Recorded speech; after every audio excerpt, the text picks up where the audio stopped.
Hello and welcome back to my channel. This is our Year to Shine and another entry from Cheryl Richardson and Louise book, You Can Create an Exceptional Life. It's good to be back with you guys. I did read this chapter that I'm going to talk about tonight a few weeks back and kept meaning to do a video, but I'm a little delayed on it, so we'll get reacquainted with the topic together.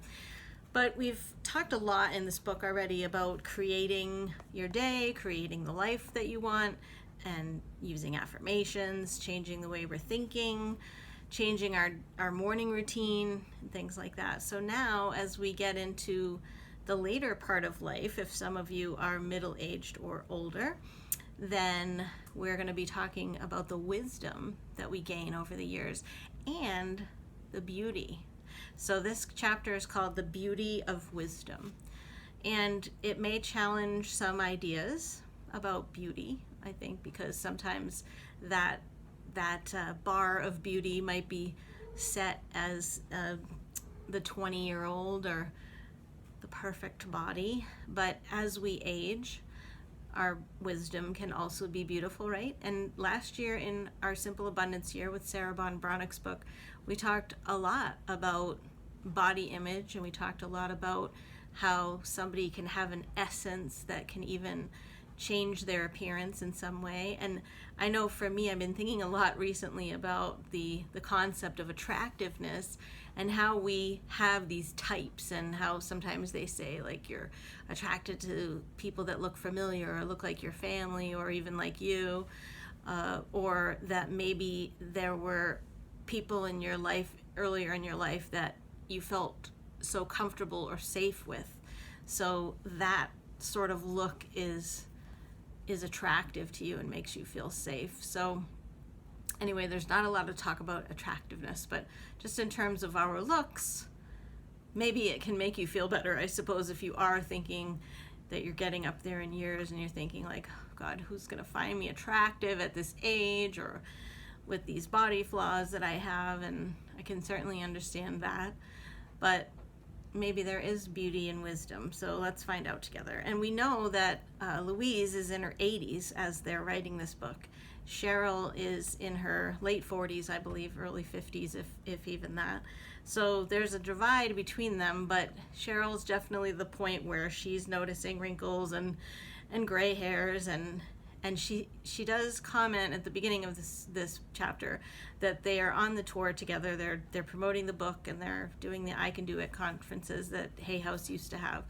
And she's just taken by Louise's glow, and she thinks that she's just got this essence, like I was saying earlier.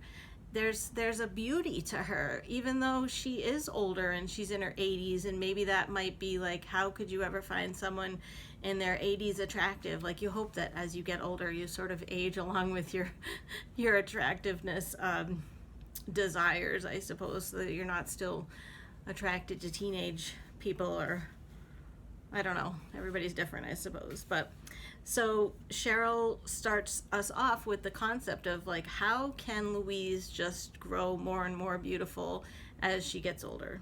So is beauty skin deep? We've heard that before, right? So Louise has a reason for this, because Cheryl says, what is your secret? And Louise says, to me, it comes down to loving yourself, loving your body, and making peace with the aging process. Makes sense, right? You can't do anything well or for the long term without loving yourself first. We've been talking about that so much on this channel, right? When you love yourself, you care about your body and you care about what you put into it. You also care about the thoughts that you choose to think. So if we're diligent about practicing what we've already talked about in this book, we'll have a much easier time as we age. What do you think about that? Do you agree with that? And so Louise goes on to say, life has gotten much easier for me because I've learned how to plan my experiences. My positive affirmations go before me, smoothing the way. I make a point to anticipate what I would like to experience in the future. For instance, today I needed to do 3 errands, so I affirmed, this is a glorious day and every experience is a joyous adventure. That's so Louise, right? You know, and I don't know if you've been like me thinking about how she suggested that you sort of evaluate what you're thinking as you're doing things and as you're leaving the house. And I've been trying to do things like, this is going to be a great day, like she said it was going to be. But half the time I'm so distracted by things and the time. And so I'm still working on it for sure. Louise is an inspiration though, for sure. I note, this is Cheryl saying, I note that as we get older and lose friends or family members, it seems that we value our connections to others more. Even the kind of connection that Louise is talking about with everyday situations or herself. And Louise says we could, or it could also make us bitter. Yeah, how many older people do you know whose friends have all passed away, or they're just sitting there waiting to die? They are sometimes bitter. We can choose to be bitter about losing loved ones, or we can choose to reach out to new people and fill that emptiness. You could say that about any sort of loss. The more I get to know Louise and the more I appreciate all of this on a deep level, the value of putting good thoughts and habits in place in early life is important. The more she realizes that. She talks about her approach to living. It's clear that she's invested a lot of time and energy in managing her mind. Don't get me wrong, Louise says, I've faced the same challenges most people do as they age. Wrinkles, weight gain, stiffness, noticing that young men no longer lovingly look at me. But there's no use making myself miserable about things I can't change. We're all going to age. I've just made a decision to take care of myself and love myself no matter what. How are you feeling as you're aging, no matter what age you are? Are you at peace with it, or are you struggling against it? What are your fears about it too? Like, do you have certain ideas about what it means to be a certain age or to be in a certain time of your life? Maybe like Louise said, no young, attractive men are looking your way anymore. So it might be good to sit down and sort of think in your mind about what aging says about you. And can you twist the thinking maybe from a negative point of view to a positive, like we've talked about in this book? Like, what if you did think about this beauty of the wisdom of the years? Think about the wise women in the past, the crones. And when they got to be that certain age, they were so revered for their experience and their wise ways. I think there is something a little bit freeing in my idea about aging, because like she said, you can't do anything about it. So maybe if you were younger and you had cellulite, cellulite's not a great example because it is hard to get rid of that without surgery, but say you're younger and you're overweight or something like that, or you don't want your hair to be gray and you're younger. I mean, you can color it as at a later age too, but as you get older, you almost have an excuse of being like, well, I'm older now and I can't do that anymore. But as I say that, maybe that's not true either. Maybe you still could be running marathons like some of the women out there that are doing that in their later years. I'm just thinking out loud. So Louise makes a point to say, like she said when she said she loved her body, I eat well, I consume foods that are very good for my body, foods that support me. I eat very little that drains my body or that doesn't support me. I also do things like acupuncture and craniosacral sessions once a month as general tune-up. And I do my best to choose thoughts that make me feel good as much as possible. This is the big lesson that I keep repeating. Our thinking either makes us feel good or it makes us feel bad. It's not the events nearly as much as it is the thoughts. Are you getting that out of this book? It's definitely the focus. So it's not the wrinkle, it's the thoughts that you have about the wrinkle. That's what Cheryl says. Absolutely. The wrinkle is just there. And it's there for everybody. You haven't been singled out to be the one person that has the wrinkle. That's kind of like what I was saying. If you're getting older, it's like that's you at a certain age, because everybody's like that. I mean, there is a degree that some people don't age as quickly, but as opposed to like having what you might perceive as a flaw earlier in your life that maybe could be something that if you had a little more effort or discipline that you could do something about. What if you're a woman who's 50 pounds overweight and hates what she sees in the mirror? How do you look at yourself and say, I love you, when you don't like what you see? That is the cardinal question. We did the Madly in Love with Me book, and I kept saying that, like, how can you say you love yourself when you are not accepting the way that you're seeing yourself? So that's the point of what we're doing, Louise says. As I said before, I no longer believe in working on a single issue. In the early days, I worked with individual problems like weight loss. Then one day I discovered that if I could get clients to love themselves, we didn't have to work on any problems anymore. Self-love was the core issue for everybody and everything.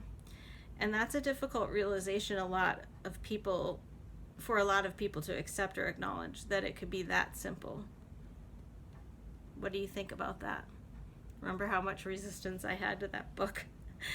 This woman you're talking about might think her issue is weight, but it isn't her issue at all. It's self-hatred. It can get to the bottom if we get to the bottom of that, or get to her to start constantly practicing affirmations that will support her in building a good relationship with her body, it will begin the process of self-love. What do you think? Do you think, if I think about what we've been talking about in this book, do you think that if I got up every day and I did say that, I love you, Carolyn, in the mirror every day, that I would one day believe that? I don't know. I guess I should try it, right? After pausing for a moment, Louise goes on, it's true that sometimes you need to adjust your diet in order to stick with this new practice, but now most of us know that sugar is addictive and just isn't good for the body. Wheat and dairy products cause problems for many people. We need to eat foods that nourish and fuel our body and our mind. Well, it's wonderful to say the right affirmations. If you're loading yourself up on caffeine, sugar, junk food, and the like, you're going to have a hard time focusing your mind on anything at all, let alone positive affirmations. That's a good point. And if you've grown up on junk food, then you might need some guidance on what it means to eat a healthy diet. I didn't know anything about good nutrition until my cancer diagnosis. That's Louise again. It invited her to find out what her body needed, she says. Even now, I still keep up with the latest info when it comes to health and healing. And this is Cheryl saying, I can certainly appreciate the importance of taking good care of the body as we age. Like so many of us, I've read my share of books, websites, and studies, trying to learn as much as I can about diet, exercise, or supplements. There's a maze of information out there, and it's easy to get confused. Our society spends billions of dollars on anti-aging books and products, health club memberships, and diet programs, searching for the right formula for creating optimal health. Yet obesity rates continue to climb, and our overall health continues to decline. Yeah. So Cheryl said she's been focusing on what Louise is talking about, loving herself and her body first, and allowing this love to lead her in the direction of wise choices that support my emotional and physical health. So I can understand that. Say you decide today that you love yourself so much that you're going to stop doing anything that isn't healthy for you anymore, whether it's mental, physical, emotional. You're going to love yourself that much that you put yourself to the point of, like, I want to take care of my body because I care about it. Not because I'm trying to lose weight, but because I love it and I want to give it the vitamins and nourishment that it needs, rather than, she's talking about the junk food and stuff, rather than giving it that. I like to give myself the junk food, but I also have a problem loving myself, so I understand this. So as Cheryl says, she's built a strong connection to her body. She's naturally become drawn to the right foods and the types of exercise and forms of self-care and even healthcare practitioners. So she says, yes, she can attest that it does start with that love. Feeding your body well is such an important act of self-care, Louise says, especially while aging. It will support the natural changes we all experience as we get older. If you're going through menopause, for instance, and you're not feeding your body the right foods, you're going to have a much harder time. Eating good sources of protein and lots of vegetables, organic whenever possible, while saying affirmations like, "This is a comfortable and easy time in my life. I am pleasantly surprised by how easily my body adapts to aging," or "I sleep well at night," which will make a big difference. All right, here are some other affirmations for the aging body. My body is such a good friend. We have a great life together. I listen to my body's messages and take appropriate action. I take the time to learn about how my body works and what it needs nutritionally to be at optimal health. The more I love my body, the healthier I feel. And then you might want to talk to it directly and say, "Hi, body, thank you for being so healthy. You're looking great today. It is my job to love you to perfect health. You have the most beautiful eyes. I love your beautiful shape. I love every inch of you. I love you dearly." I just wonder how many people could really do that every day. It's too bad that we've been so conditioned by maybe negative things or just not learning to love ourselves at a young age, that it's like reprogramming the negative out of us. This book has really, really spoken to me a lot, and I hope that you're getting something out of it too. So Cheryl talks about how when she started talking to her body in this way, it did help to quiet the critical voice, and she talks about how it's just a constant judging of you when you really think about what you're saying to yourself. And over the years, she's read about using affirmations for loving the body in Louise's books. But when she first heard her talk about using them, when she first heard her talking about them, it was what touched her on the level of warmth and intimacy in her voice. She wasn't just repeating the words, she was using a tone and inflection that made it clear that we were to talk to ourselves like a kind and loving friend. Louise has since passed on, but I think if Louise was there telling me all these things, that I might believe it too, or it might be like a comfortable grandmother, sort of like telling you that you'll be beautiful no matter what. So Cheryl explains that her relationship with her body has definitely improved from putting into practice a lot of these things. And Louise says, yes, it's all about practice. Choose affirmations that make you feel most comfortable and start there. Remember I said, like, trying to find that spot where you don't have the rub? Know that your affirmations are creating new conditions and situations for you, and that these habits will change your life. If you make a habit of putting yourself down, you can make a habit of building yourself back up too. So again, it's all about our thoughts.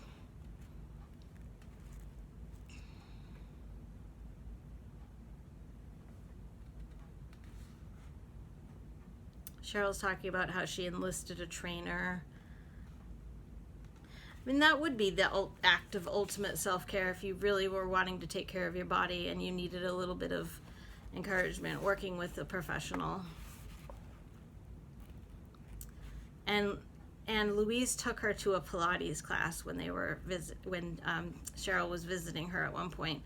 And Cheryl really liked it, and she was glad that Louise suggested it. And Louise said, trying something new is good, and it doesn't have to be like you're going to go out and run a marathon. It could be that you're doing something like stretching, or Pilates has a lot of movements that are good for the core and strengthening.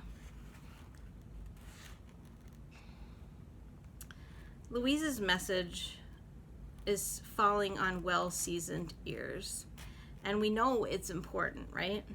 Our culture has trained us to focus on the quick end result, losing 10 pounds in a week and getting a flat stomach overnight with the right fiber supplement. We want big success, we want big changes, and we want big results immediately. Big, big, big. But then there's lots of suffering, Louise says, in the process. We want to enjoy what we do. So trying to find something, like if you are going to start moving, or if you're going to start eating things, like don't force yourself to eat stuff that maybe you hate green beans or something and you're supposed to eat them. Well, find something else that is also healthy and nourishing that you actually enjoy eating, so you're not torturing yourself.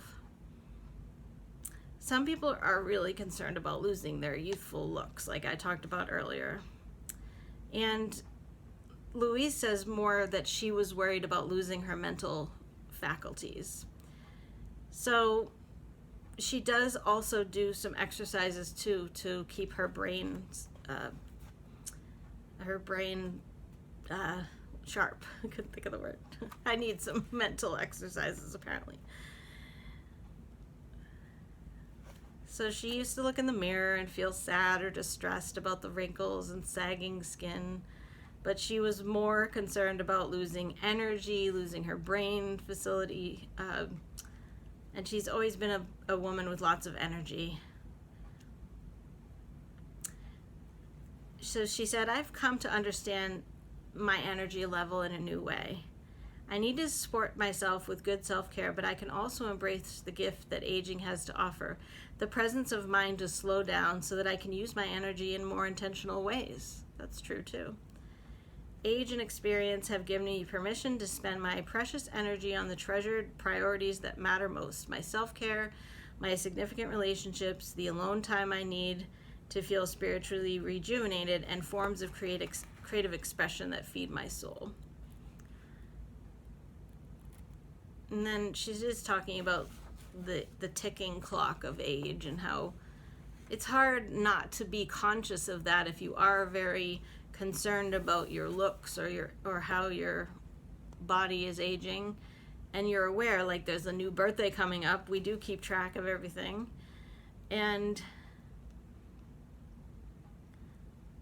I may not have the same youthful appearance of 10 years ago. I have a new kind of beauty, the beauty of wisdom. People who are really worried about aging and how they look become very tense. That's actually true. If you're not going to worry so much about it, then you might not get as many wrinkles. When we make peace with aging, we're more concerned with being happy and comfortable with ourselves. You're not going to be 20, 30, 40, or 50 again. You're going to be where you are now. If you were to look back at photos of yourself, you'd think, God, I looked good. But when you were at that age, I'm sure you never thought you looked good enough. That's true.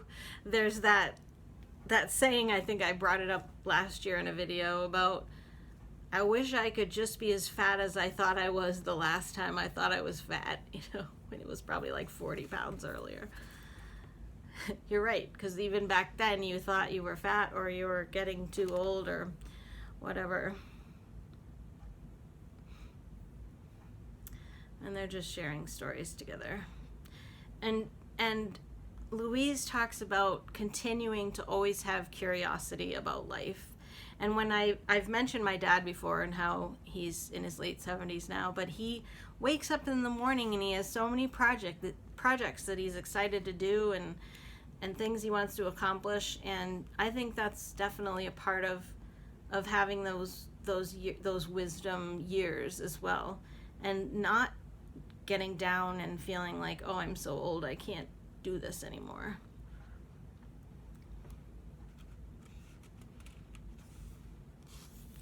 And Cheryl says she's convinced that insatiable curiosity of Louise is directly responsible for why she's aged so well. When we love learning, when we're committed to our own personal growth and then back up the commitment with action, we stay engaged in life in a purposeful and fulfilling way. And Louise talks about how important laughter is, and it's more important than worrying about wrinkles and laugh lines. She laughs more as she gets older. Fewer things bother her. As a matter of fact, she says, I feel freer than I did when I was a child. It's as though my good thoughts have returned me to a state of innocence that feels blissful.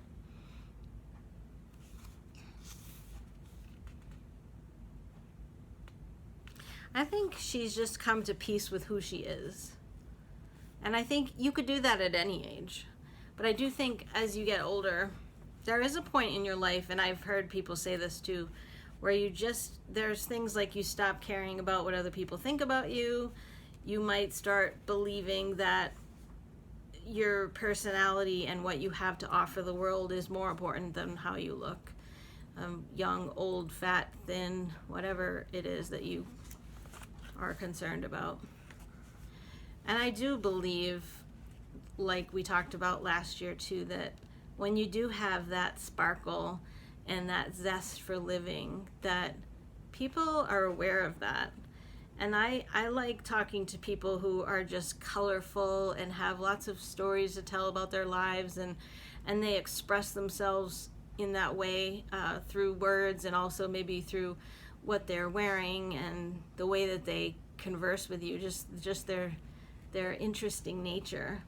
And I think that's definitely beauty. And I'm not saying that you can't be beautiful when you're younger and you haven't had as many experiences, but I like talking to people that have had lots of experiences.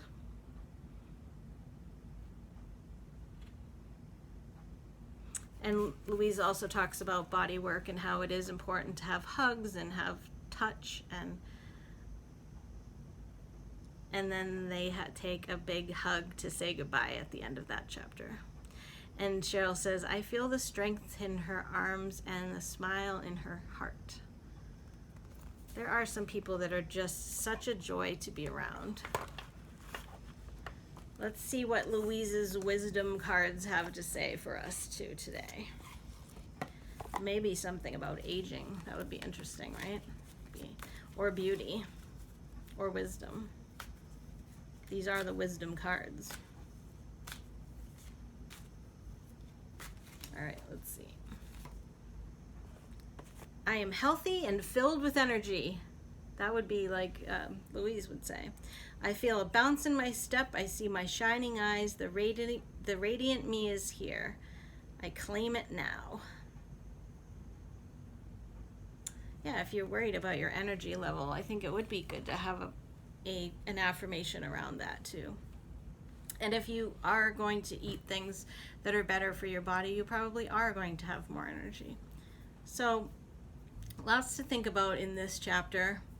Maybe getting to the bottom of what your fears are around aging, how you might feel about the wisdom that the years have brought you, how you might try to come to peace with your body and loving yourself. That's besides the affirmations, that's again what this book is about. But it's not so head on like that other book that bothered me so much earlier in the year.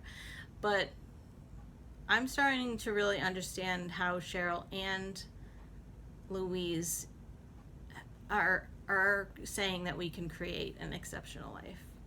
Some of it seems easy, some of it seems hard, but there is a roadmap for us here, and there's more to come. There's at least one more chapter. So thanks for being along with me, and I will see you on the next video. Love to you all. Bye-bye.